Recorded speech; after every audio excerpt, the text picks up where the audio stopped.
Boss fights don't make or break a game, but they can definitely be a big plus.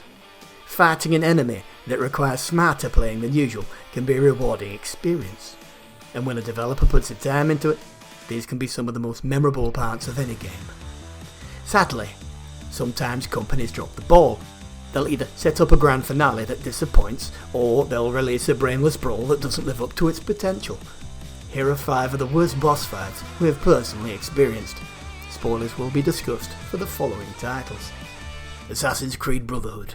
Okay, we know the Assassin's Creed games aren't exactly renowned for their bosses, but Brotherhood was different for a couple of reasons.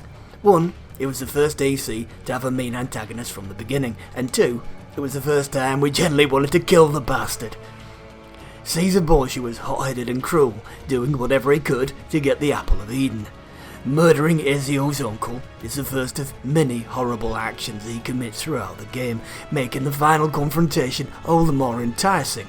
Only, it's nothing unique. Caesar is a regular AC enemy topped with bullet sponge mechanics. Sure, he can take more damage, but countering or spamming him with regular attacks achieves the same result. Considering all the build-up beforehand, it was definitely disappointing. At number 4, we got Conrad, Deng, and Breako from Alpha Protocol. Alpha Protocol was an underrated gem from Obsidian, taking solid level design and combining it with smart RPG mechanics. You got a product that was better than it had any right to be. The story was good, the gunplay strong, and skill point allocation mattered. This made it all the more saddening to see the game resort to lame boss fights. There were 3 of them: a security enforcer, a drug-addicted Bratva leader, and a Chinese secret policeman. Despite their different archetypes, each follow the same pattern. Spam you with particle attacks, come in close for an unblockable melee combo, and then call for help. It was lazy, the gameplay was the same, and we were left disappointed considering the quality of everything else. In at 3, we have Final Battle, A Way Out. A Way Out was a unique title. Developed by Hazelight Studios, it was based around a co-op mechanic wherein 2 players would simultaneously play as the 2 protagonists.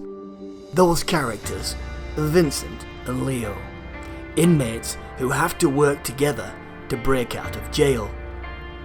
As they venture from prison to their home countries, the bond between the 2 grow, making it all the more tragic when they're ultimately forced to fight each other, Vincent being revealed as an undercover cop.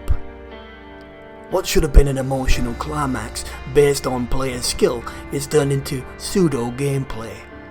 It doesn't matter how much you damage the other player. As soon as someone's HP drops down to a certain level, the game hits you with a cutscene. Cutscene after cutscene follows until you're conveniently down to the same health, leaving the resolution up to whoever button mashes fast enough to reach the gun. Definitely disappointing. In at 2, we've got Saren from Mass Effect 1. Like Assassin's Creed, the Mass Effect series isn't known for its bosses. The Reapers were such a large intergalactic threat that Shepard had to fight small-scale minions. Minions who were little more than standard AI with big shield bars. Saren set this standard. The main antagonist of the first Mass Effect, Saren is a rogue space cop working with a Reaper called Sovereign. His demise comes about in 2 ways, both disappointing. The first involves Shepard convincing him to commit suicide to counter Sovereign's indoctrination. Sovereign uses his corpse to fight nonetheless. The second involves the 2 going toe-to-toe with Saren being reduced to a mindless puppet. An epic game that could have done with a better ending. In at number 1, we've got Deathstroke from Batman Arkham Knight. Arkham Origins may not have been created by Rocksteady, but it had some top quality boss fights that made it stand out as a good entry. While its development was separate from Arkham Knight, Rocksteady did connect the games directly by incorporating some of the side characters, one of those being Deathstroke. Deathstroke had been the first boss encounter in Origins. and having him take over the Arkham Knight's militia here was a genius move, story-wise.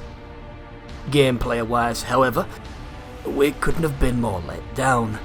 The big confrontation with him is a reskin of the tank fight against the Arkham Knight, albeit much easier.